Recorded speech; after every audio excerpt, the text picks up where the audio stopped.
이번 주 승부. YTN 라디오 이주연의 뉴스 장면 승부 3부 시작합니다. 금요일 이 시간에는 여론 동향으로 정치권 움직임 살펴보는 순서죠. 이번 주 승부와 함께 하는데요. 함께 해주실 두 분의 승부사 소개하겠습니다. 배종찬 인사이트 K 연구소장 나오셨습니다. 안녕하세요. 안녕하십니까. 네. 배종찬입니다. 이은영 휴먼앤데이터 소장 모셨습니다. 안녕하세요. 네, 안녕하세요. 윤영입니다. 예. 자, 이번 주 정치권 여러 가지 논란도 많았는데 이번 주 승자와 패자부터 먼저 좀 살펴보겠습니다. 이번 주 승자 누군지 먼저 이은영 소장님부터 좀 꼽아주시겠어요? 저는 지금 나경원 저출산 고령사회 부위원장을 이제 승자로 꼽았는데 들어오기 전에 지금 해임이 되셔서 그렇죠. 이게 지금 패자로 지금 바꿔야 될 것 같아요. 패자로요? 네, 근데 어쨌든 지금 일단은 저는 승자로 예, 꼽았습니다. 예. 이번 주 뉴스메이커였거든요. 승자라고 해도 크게 그 흠이 가지는 않을 것 같아요. 네. 사의를 표명을 했고 오늘 이제 서면에 사직서를 제출한 것으로 그쵸. 전해졌는데 오후에 5시쯤에 전격적으로 김은혜 홍보수석이 해임 사실을 발표했습니다. 네네. 이건 사의를 수용한 겁니까? 사표를 수용한 거예요? 이거 그냥 자른 거예요? 호된 질책의 의미를 담고 있다고 봐야 되겠죠. 그러니까 당권과 연관되면서 저출산 고령사회위원회 부위원장직을 다룰 사안이냐. 네. 일종의 이 대통령실 윤석열 대통령의 의중을 기준으로 할 때 개심죄가 적용이 됐다. 그렇게 볼 수밖에 없는 거죠. 왜냐하면 사의라는 거는 수용하거나 거부하면 될 일이지 예. 해임은 다른 차원이거든요. 그러면 그 부분에 대해서는 다분히 이 당권과 연관지어서 생각해 볼 수밖에 없을 테고 지금 이른바 윤핵관에서 나오는 표현도 마치 나경원 전 의원이 이 반핵의 정점에 서 있는 것처럼 이렇게 해석을 하는 이야기가 나오거든요. 그럼 이렇게 돼버리면은 나경원 전 의원으로서는 감당 불감당의 난감한 상황이 돼버리는 건데 저는 이제 이은영 선생님께서 성자로 꼽은 이유도 있다. 왜 해임 수석과 상관없이 네. 나경원 전 의원이 이렇게 온 국민의 또 뉴스에 주목을 받은 적이 있을까요? 저는 지금 더불어민주당의 이재명 대표도 아니고 윤석열 대통령도 아니고 이 당권 조정 이 도전조차 아직 결정하지 못한 나경원 전 의원이 주목도 지금 갑입니다. 그런 의미에서 저는 예. 주목도 갑을 기준으로 한다면 단연 이번 주에는 성자가 되는 거죠. 예. 지금 나경원 전 부위원장이 그 단양에 있는 그 절에 가 계세요. 사찰에. 예. 그러니까 제가 볼 때는 이제 구정 전까지는 특별하게 어떤 이렇다 저렇다 결심하는 그런 포즈를 취하지 않으려고 했는데 오늘 전격적으로 대통령이 해임을 시켜버려가지고 일단 국민들과 이제 지지층, 당 지지층하고 좀 이게 바라보는 시각이 다를 것 같은데 어쨌든 다음 주까지 굉장히 그 몸값 상승 이어지지 않을까 저는 그렇게 좀 보고 있어요. 예. 지금 좀 전에 지금 배 소장께서 짚어주셨습니다마는 나전 이제 부위원장이 되겠죠. 나전 의원 같은 경우 이제 반윤으로 이렇게 프레임이 짜질 것에 대한 우려가 있어서 그렇죠. 네. 나전 의원이 계속해서 이제 윤석열 정부의 성공이 먼저다 이렇게 강조하지 예. 않았습니까? 그래도 그렇죠. 그 프레임에서 벗어나지 못하는 건가요? 그러니까요. 이렇게 되면은 만약에 나경원 전 의원이 사찰에서 돌아와서 저는 결단을 했습니다. 출마합니다. 이러면 반윤 확인 도장을 찍어버리는 것이 되거든요. 그러니까 이러지도 못하고 저러지도 못하고 그래서 지금 여의도 정치권에서 나오는 이야기가 나경원 의원을 둘러싼 논란이 워낙 확산되다 보니까 예. 이게 논란을 할 거리인가? 그냥 나가겠다는 사람 자기가 결정해서 나가고 말고 하면 되는 일이지 전당대라는 것이 그래서 나오는 이야기가 왜 그러나 나경원 전 의원이니까 심지어 유승민 전 의원과 관련해서는 전체 응답자에 가장 많은 지지를 받는데도 지금 거의 이제 유승민 전 의원은 별로는 안 돼요. 그러다 보니까 그렇죠. 왜 그래 유 이런 이야기가 나오고 그래서 저는 이게 38 전당대회가 뭔가 좀 생산적인 내용으로 이렇게 놀라운 당원들을 위한 혁신적인 당 혁신 비전이 어떤 후보로부터 제시됐습니다가 아니라 끊임없는 윤심쟁탈전이 되고 있거든요. 예. 이럴 이유가 없는 거죠. 집권 여당이 이준석 전 대표와의 정말 사생결단 파장도 있었지 않습니까?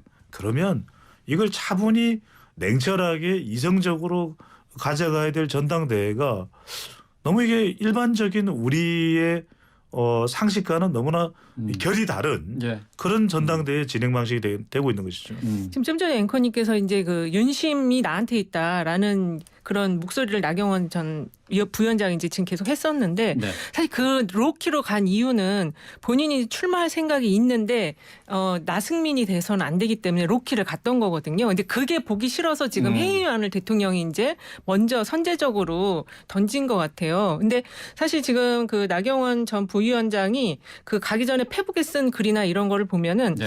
그 이번 당대표가 사실 기존의 당대표하고 완전히 의미가 좀 달라요. 총선 공천권을 쥔 당대표이기 때문에 본인은 나가려고 계속 생각을 지지율이 올라가니까 하고 있었거든요. 근데 이제 이걸 어떻게 충돌하지 않으면서 나갈까 이렇게 하려다 보니까 로키를 가져간 건데 어떻게 보면은 이제 도전할 수 있는 길을 대통령이 열어줬다라고도 볼 수 있을 것 같아요.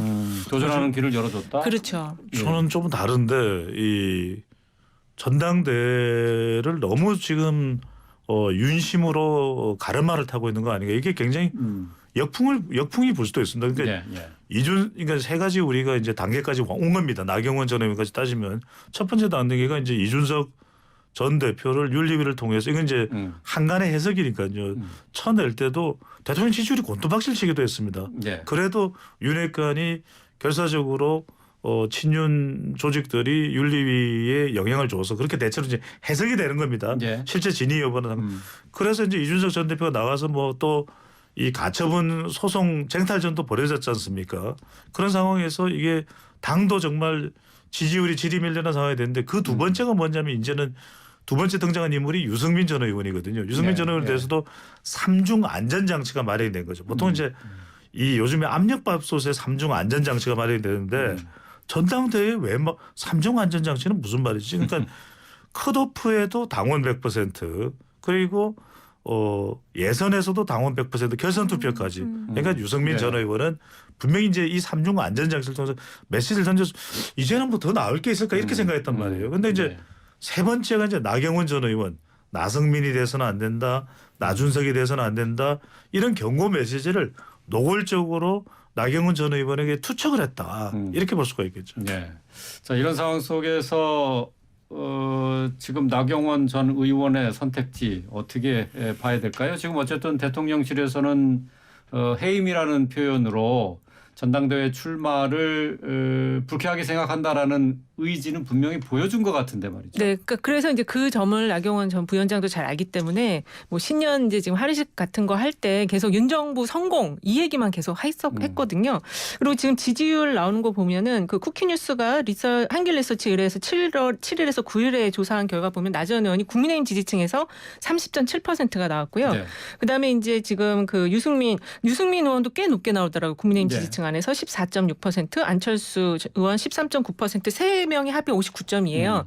당 지지층이 지금 이 비윤이 이렇게 60% 가까이 나오면 실제 책임 당원은 이거보다 더 진하게 더 짙은 색깔로 나올 수가 있거든요. 그래서 지금 나경원 전 부위원장은 오히려 잘 됐다. 그럼 탄압받는 이미지로 나는 나가면은 된다. 이렇게 생각할 것 같습니다. 네.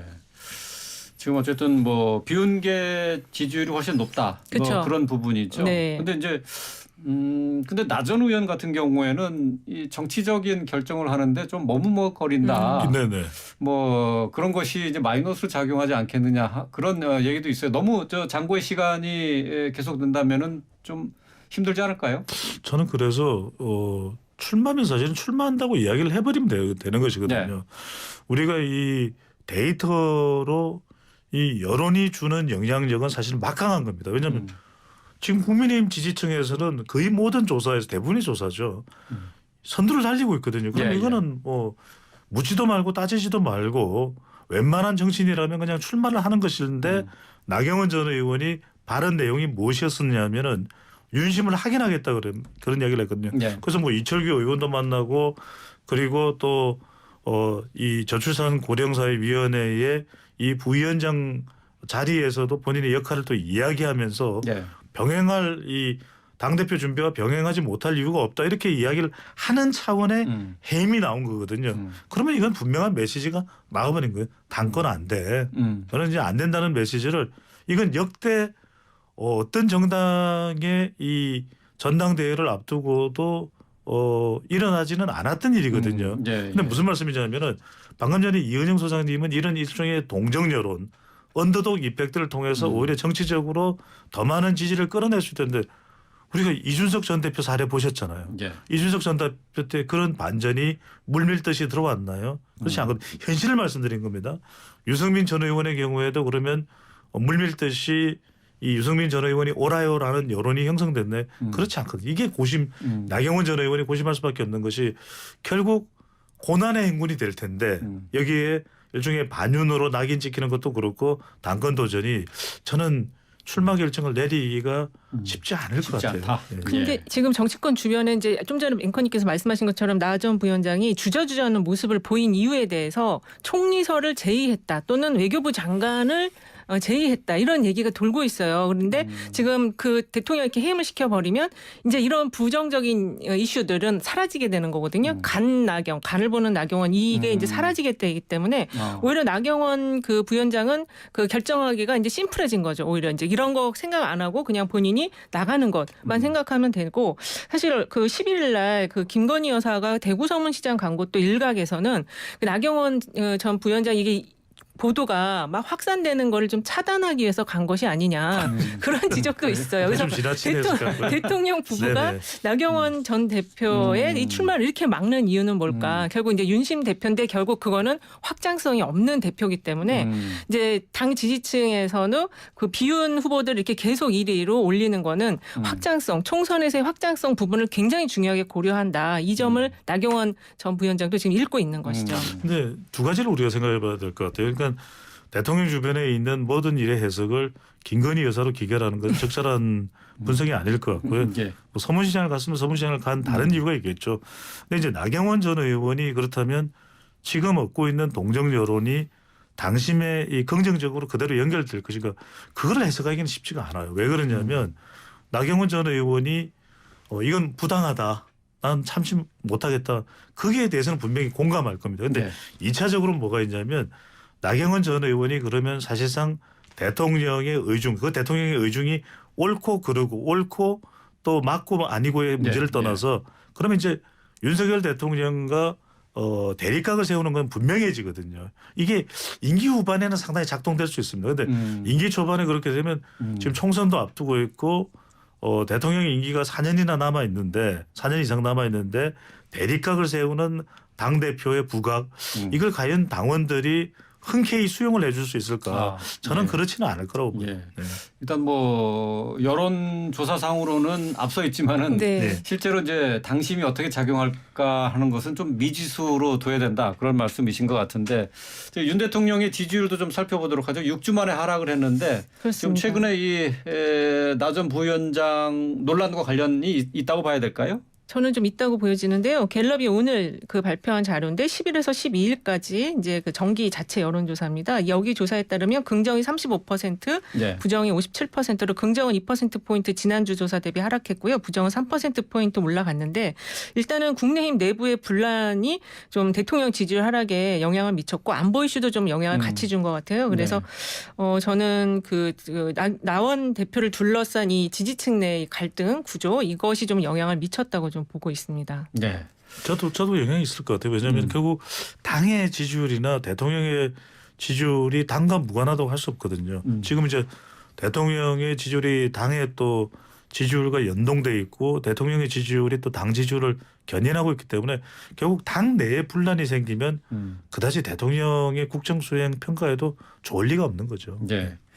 많은 사람들이 특히 이제 국민의힘 지지층 가운데는 지금 현재 이제 전당대회 앞두고 벌어지고 있는 갈등 상황을 2016년에 새누리당 전당대회 때를 보는 것 같다. 그런 얘기를 하는 사람들이 좀 많이 있어요. 이게 좀 당의 입장에서는 이런 식으로 갈등 상황이 노출되는 게 결코 도움이 되지 않을 것 같은데 도움이 되지 않죠. 그래서 뭐 우리가 또 왜 이렇게 또 해임이라고 하는 상당히 극단적인 선택을 극단적인 또 메시지가 될 수 있기 때문에 극단적인 선택을 대통령실이나 어떤 궁극적으로는 윤석열 대통령의 판단이라고 봐야 되기 때문에 했을까 생각하면 또 논란이 길어지는 것을 빨리 차단해야 된다는 것 자체에 상당히 내부적으로 무게가 실렸을 것 같아요. 이걸 좀 더 깊숙하게 미치는 파장을 생각했다기보다는 그래서 이제 아랍에미레이트와 스위스를 가기 전에 아예 그냥 종지부를 찍어버리자라고 생각했는데 결코 이게 그렇게 목표했는지는 모르겠지만 네. 기대했는지는 모르겠지만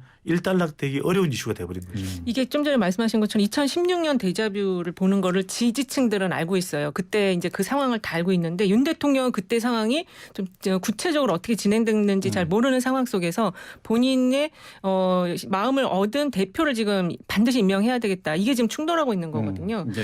그래서 원래 그 나경원 부위원장하고 굉장히 친하다고 알고 있는데 참 정치 앞에서는 너무 매정합니다. 예. 네.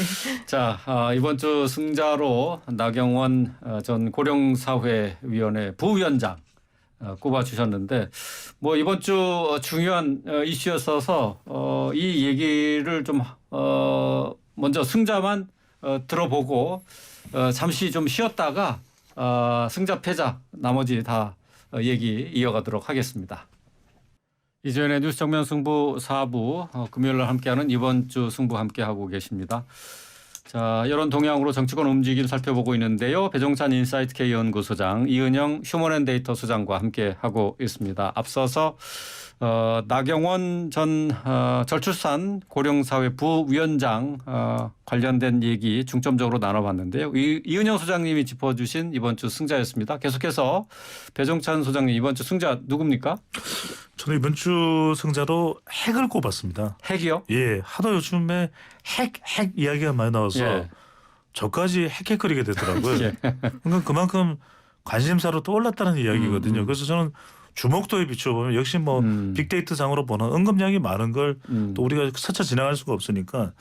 근데 윤석열 대통령이 이 지난 11일입니다. 국방부 업무보고에서 북한 도발이 심각해지는 상황 가지고 이제 전술핵을 배치해야 된다든지 또는 자체 핵을 보유할 수도 있다. 이게 언급한 것에 대해서 미국에서도 지금 나오고 있는 반응이 윤석열 대통령이 핵과 관련된 이 발언들에 주목하고 있다. 그리고 그 전에 보면 조인트 뉴클리어 엑서사이즈라고 해서 이 공동 핵 훈련 연습 그러니까 이런 부분에 대해서도 윤석열 대통령의 발언 내용과 미국에서 인식에 좀 차이가 있다. 미국의 경우에는 핵 확산 억제와 관련된 부분에 대해서는 상당히 전통적으로 미국 외교에서 사용을 하고 있는 용어인데 조인트 뉴클리어 엑서사이즈는 상당히 실질적이거든요. 근데 이제 이게 제가 성자로 꼽았던 이유는 그러다 보니까 지금 북한도 핵, 그러면 남한도 핵, 미국도 핵, 일본도 북한의 위협이 있으면 일본도 선제 타격하겠다, 기습 공격론 이런 게 나오고 있거든요. 그다음에 지금 러시아는 이미 핵을 가지고 있고 계속 중국은 이미 핵을 보유하고 있는 국가고요. 온통 그럼 동북아가 핵된다. 정말 핵 인사가 되는 어처구니 없는 상황이 된다. 저는 그런 경고의 측면에서도 체르노빌 원전 유출 피해가 엄청났거든요. 과연 우리 국민들이 이 핵에 대한 진상을 정확히 알고 있을까?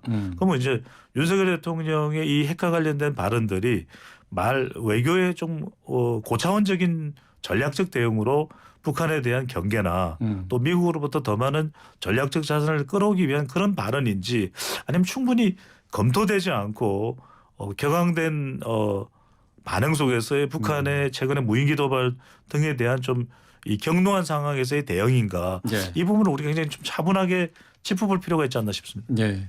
지금 뭐 한반도를 둘러싼 안보 상황 그 우려스러운 부분이 있는데 지금 그동안은 핵무장 뭐 이 단어 자체가 좀 금기어 비슷했는데 이제 이거를 이제 윤 대통령이 핵무장론을 직접적으로 이제 꺼내서 대통령이 꺼낸 것으로는 사실 뭐 처음 아니겠습니까? 그렇죠.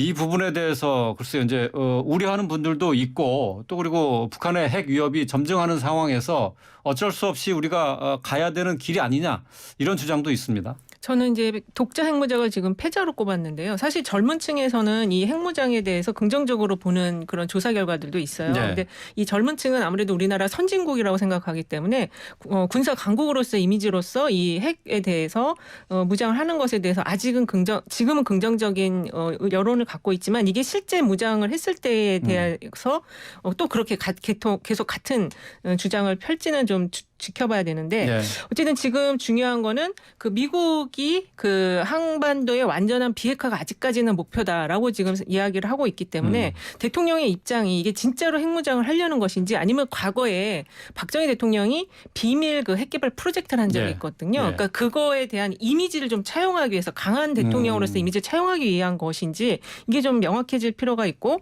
그래서 민주당에서는 지금 핵보다는 이 말폭탄 이 지금 독자 핵무장뿐만 아니라 확전 발언도 굉장히 지금 위험하지 않냐. 그래서 정확한 입장을 밝혀라. 그럼 미국과의 관계가 조정되는 것이냐. 이걸 지금 물어보고 있는 거거든요. 네. 그래서 저는 이 독자 핵무장은 조금 논란이 많기 때문에 좀 태자로 꼽았습니다. 네. 그렇게 되는 것이 이제 일단 강대강 국면으로 가는 것이나 또는 북한이 핵을 포기하지 않는 상황에서 영변 인근에서 제7차 핵실험의 가능성까지도 지금 점쳐지고 있는 상황 아니겠습니까? 그럴 때 이제 우리가 물어보게 되면 20대 30대의 최근에 이제 북한에 대한 인식의 특징은 통일을 그렇게 적극적으로 원하지 않는다. 네. 북한이 그렇게 우리를 위협한다면 우리도 자시하지 말아야 된다. 이런 차원인데 문제는 뭐냐면 그런 핵과 관련해서 미국의 또 입장을 간과할 수가 없거든요. 미국이 어떤 인식을 가지고 있느냐. 또 하나는 이제 우리가 그러면 핵을 어떤 식으로 자체 핵무장을 하겠다는 것이냐. 지금 대통령의 설명은 플루토늄도 우리가 가진 핵 재처리 기술이 뭐 6개월 정도면 핵무장도 가능할 수 있지 않겠냐. 근데 그게 간단치가 않거든요. IAEA하고도 또 협의를 해야 되는 부분도 그렇죠. 있고. 예. 그래서 근데 지금 미국은 계속해서 존 커비 백악관 국가안보위 우리도 NSC가 있는데 이제 미국의 NSC의 이 담당관은 이런 얘기를 합니다. 계속해서 미국은 이 한반도의 비핵화에 대해서 강력하게 네. 유지를 하기 위한 의사를 가지고 있다는데 미국의 대한반도 정책이 이제 두 가지가 있다고 봐야 되겠죠. 이제 핵과 관련해서는 첫 번째로는 미국의 전술핵이 동원된다든지 할 경우에는 상당히 경제적 부담도 됩니다. 그것을 운용하기 위한 인력이나 지금 뭐 주한미군을 아주 많이 이제 줄여가고 있지는 않지만 그런 차원에서의 상대적 경제적 부담도 있는데 군사적 부담도 있어요. 왜? 네. 한반도에 핵을 배치하게 되면 북한과의 대치 국면도 있지만 중국과도 의식할 수밖에 없거든요. 그러면 이제 지금 미일 동맹의 상황에서 일본도 그럼 우리 방어하기 위해서 우리도 핵이 필요하다 그러면 온통 핵이 돼버립니다. 그러니까 이런 부분들까지 우리가 좀 큰 이 빅 로드맵 속에서 대비가 돼야 되는 거 아닌가라는 생각을 할 수가 있는 거죠. 네. 최근에 그 항우연 과학자들을 다 이제 해촉시켰거든요. 근데 지금 대통령의 그 핵무장 발언과는 좀 반대로 가는 행동이어서 이게 진짜로 하려고 하는 건지 의심스러워요. 예, 예. 그 우리나라의 독자적인 핵 무장, 사실 이거는 이제 미국의 핵 우산을 우리가 믿을 수 있느냐 하는 그렇습니다. 거기서부터 출발하는 것 아니겠습니까? 예, 예. 북한이 이제 ICBM 대륙간 탄도 미사일을 개발이 완수가 된다면은 미국을 직접적으로 핵 타격이 가능하게 되는데 그렇다면 그런 상황 속에서 미국의 핵 공격을 감수하고라도 한국을 지켜줄 수 있겠느냐라는 그런 의문에서 출발한 건 아닙니까? 그렇습니다. 그래서 제가 아까도 말씀드렸던 것은 뭐냐면은 그렇다면 미국도 지금 북한 핵에 대해서 계속해서 우려하고 있거든요. 15,000km로 이제 계속해서 고각 발사를 하고 있습니다. 고각이란 이제 저 하늘 위로 이제 쏘는 것인데 실제 이제 발사 각도로 쐈을 때 15,000, 20,000km를 간다면 미국의 서부 해안 네. 또는 괌은 이미 타격 범위 내에 이 놓이게 되는 것이거든요. 그런데 문제는 뭐냐면 결과적으로는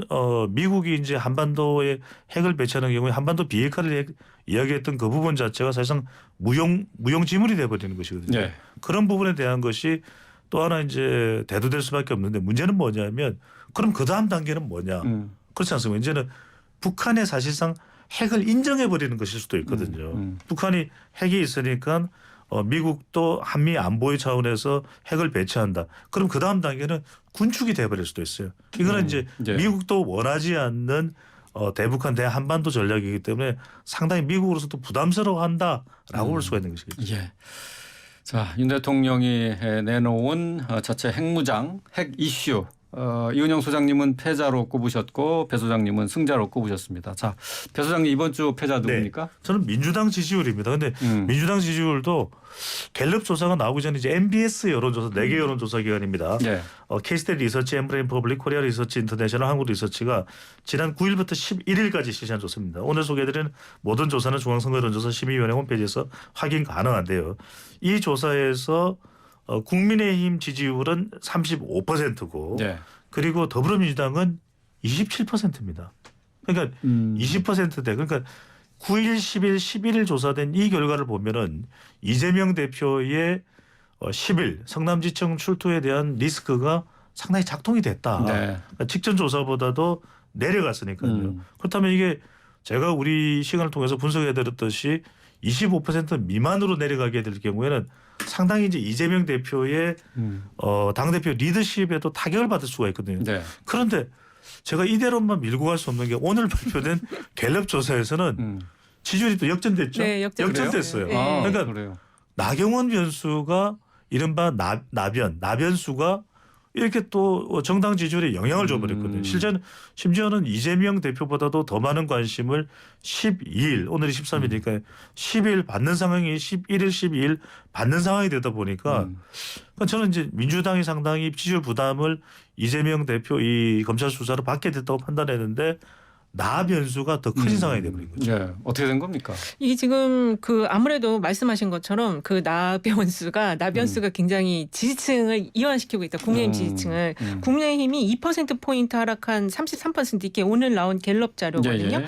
민주당은 1%포인트 상승한 34%인데 민주당 상승 요인은 또 이재명 그 대표가 수사를 받은 이후에 나온 행보가 굉장히 그 자신감에 넘친 그리고 아젠다를 던지는 네. 이런 행보를 보이고 있어서 지지층이 약간 불만스러운 것들 좀 충족시켜줬기 때문에 상승한 것으로 보입니다. 네. 어떻게 해석해야 돼요? 이거는 그러니까 이게 뭐 네? 지금 굉장히 이런 민감한 정치 현안이 등장됐기 때문에 또 12일 날 이재명 대표의 기자회견도 한국갤럽의 조사에는 영향을 줬다고 봐야 되겠죠. 그렇죠. 그런 부분도 영향을 어떻게든 좀 긍정적으로 또는 부정적으로 영향을 주는데 저는 우리 이재명 대표의 요인도 요인이지만 나 변수가 컸다. 나경원 예. 전 의원과 관련된 이 변수가 상당히 지금 정당 지지율 지형에는 영향을 미친 것으로 보입니다. 예. 자, 그러면은 이번 주 승부처 어떻게 될지 두 분의 얘기 들어보도록 하겠습니다. 먼저 이은영 소장님. 예, 저는 그 이재명 대표가 기자회견 신년 기자회견에서 밝힌 긴급 민생 계획입니다. 네. 이게 지금 30조를 투입을 해서 서민의 민생 경제를 살리자 이런 제안을 한 건데요.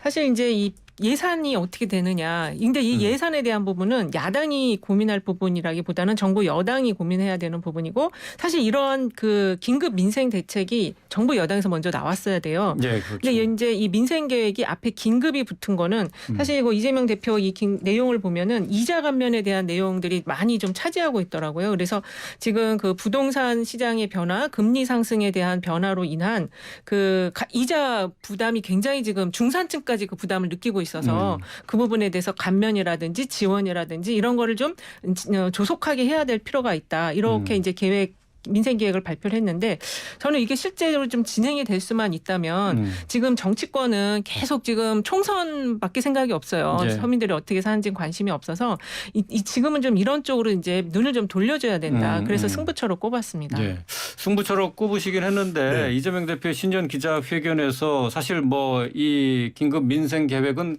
별다른 주목을 받지 못했어요. 그렇죠. 그렇죠. 네. 사실 뭐 개헌 얘기 또 네네. 그다음에 사법 리스크 뭐 온통 이 얘기만 하지 않았습니까? 그렇죠. 정치 현안 쪽으로 가 있는데 사실은 이 경제 이슈가 더 중요하다고 봐야 되겠죠. 결국 지금 한국은행이 0.25%포인트 베이비 스텝은 밟았거든요. 금리가 또 인상되면 우리로서는 이런저런 부담이 될 수밖에 없습니다. 예금 금리는 또 정부의 정책상 3%대로 시중은행에 가 있는데 대출 금리는 지금 8%돼 있거든요. 그러니까 결과적으로는 사실은 우리가 정치 현안도 정치 현안이지만 기자회견이 됐든 아니면 뭐 당정 간의 협의가 됐든 여야 간의 논의가 됐든 경제에 더 초점이 맞춰져야 되는 겁니다.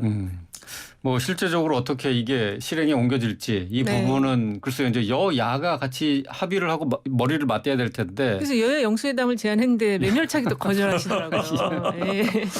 예, 그리고 이런 상황에서 이거 지금 그 뭐 효과를 볼 수 있을까요, 이거? 그러니까 일단은 그냥 계획만 제출한 상황이 된 거죠. 그렇죠. 사실 정부 여당이 이걸 먼저 내놨어야 돼. 근데 새 대통령께서 신년 그 기자회견을 특정 언론사만 하시고 실제 이제 국가 운영을 올해 어떻게 할 건지는 안 밝히셨거든요. 그러니까 거기서 이제 이런 야당이 이건 내용이 없는, 그러니까 실제 이제 재정이 뒷받침돼 이게 내용이 있는 계획이 되는 건데 그러니까요. 그냥 일단 계획만 제출을 한 거죠. 그래도 예. 없는 것보다 저는 낫다고 생각합니다. 예, 알겠습니다. 자, 배 소장님 이번 네. 주 승부처 어디에 있습니까? 시간이 많지 않아서 이제 좀 짧게 요약을 드려야 될 것. 저는 다음 주가 설명절 연휴를 앞두고 슈퍼위크입니다. 슈퍼위크다. 예, 왜 그러냐면 새 뭐 사람 이름도 있고 결국 나경원 전 의원의 이슈도 다음 주까지 계속 된다고 봐야 되거든요. 그렇죠. 나경원. 예, 또 하나는 김성태입니다. 예. 그 왜 내 이름 자꾸 가고 그러네요. 그런데 이제 김성태 의원 아니고요. 전 의원 아니고 예. 김성태 전 의원 그 성대모사였군요. 상당히 예. 비슷하다는 평가를 받죠. 네, 전 김성태 전 쌍방울 회장입니다. 예. 지금 태국에서 이제 체포가 돼서 소환이 될 텐데 상당히 또 이 부분이 검찰의 어떤 수사를 받느냐 내용이 나오느냐 심지어는 김성태 전 회장이 입을 열면 상당히 큰 파장이 된다 이런 얘기 나오는데 또 하나가 있습니다. 17일 만료되는 이 12구 이태원 참사의 국정조사가 끝이 나거든요. 그렇죠. 그러면 18일, 19일, 20일 이 3일 동안에 과연 책임자 조치가 있을지 여부 이 부분도 상당히 중요한데 그래서 저는 김성태 전 회장만 놓고 보면 쌍방울 전 회장만 놓고 보면 이재명 대표와 관련된 부분도 또 다음 주에 소환될 수 있다. 예. 그래서 또 이현영 소장님 말씀하셔야 되니까 저는 그래서 다음 주 금요일 20일 우리 방송이 너무나 중요하거든요. 예. 놓치면 안 됩니다. 예.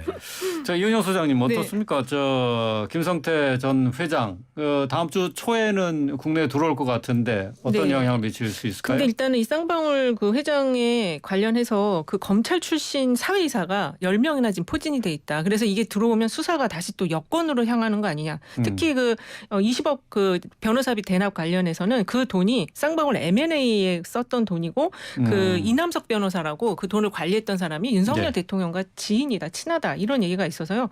이게 꼭 이재명 대표로만 이게 향할 것 같지는 않습니다. 아, 그래요? 예. 주로 자. 이제 시비라고 해서 전환사채 관련된 부분인데 그러다 보면 이제 김만배 또 하천대유 대주주하고도 지금 최우양 전 쌍방울 부회장 헬멧맨하고도 예, 연관돼 예. 있거든요. 예. 그러니까 이현정 선생님께서 이제 뭐 윤석열 대통령과의 연결고리도 이제 말씀 주셨는데 그런 부분도 이제 수사될 수 있는 것이고 전환사채와 관련해서 이 부분이 과연 쌍방울이 어떤 식으로 김만배 이 대주주와 김만배와 자금상 연결돼 있냐 여기에 이제 KH그룹도 포함이 되고 있어요. 배모 회장. 그러니까 이 부분이 상당히 복잡하면서도 또 상당한 논란을 야기시킬 수 있는 그런 이슈가 될 가능성이 상당히 높다고 봐야 됩니다. 예. 조홍춘 민주당 의원이 이제 방송에 나와서 한 얘기가 있어요. 김성태 전 회장이 국내로 송환이 되는 것이 이재명 대표의 기소보다 더 큰 악재가 될 것이다 이렇게 얘기를 했거든요. 그러니까 내년에 예정돼 있는 총선을 앞두고 네. 김성태 회장이 만약에 국내로 강제 송환이 된다 그러면은 큰 악재가 될 것이다라는 뜻이었는데 지금 송환이 되는 것은 그렇다면은 그 오히려 민주당에는 그 예상할 수 없는 악재를 미리 해결할 수 있는 그렇죠. 그런 기회가 아닌가 그런 생각도 좀 들고요. 그런 지적도 있고 그렇게 또 보는 분들도 계시더라고요. 이게 늦게 오는 것보단 빨리 오는 게 네. 매를 먼저 맞는 게 낫고 그리고 이게 대장동 수사처럼 갈 가능성이 높다. 이게 이제 경제 관련한 수사다 보니까 이게 어느 한 방향으로 가기에는 굉장히 복잡하거든요. 그래서 이게 대장동처럼 전혀 엉뚱한 방향으로도 갈 수 있다. 그래서 약간 자신 있어 하는 것 같아요. 아, 그래요? 예.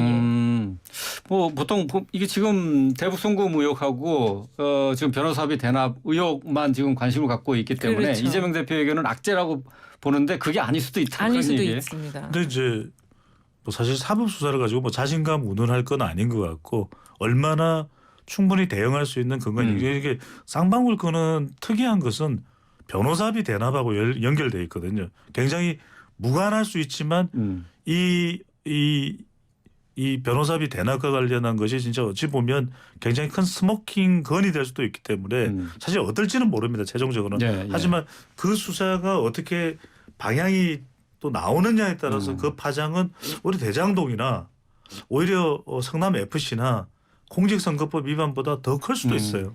이게 대북 송금과 연결되면 문재인 대통령으로 향하는 거기 때문에 그래서 이게 더 복잡한 수사가 될 수 있는 거죠. 김성태 전 회장이 협조를 하겠다라고 얘기를 했는데 어디까지 입을 열게 될지 다음 주 국내 송환 과정 함께 지켜봐야 될 부분이 되겠습니다. 자, 배종찬 인사이트K 연구소장, 이은영 휴먼앤데이터 소장과 함께 이번 주 승부 함께했습니다. 고맙습니다. 네, 감사합니다. 고맙습니다.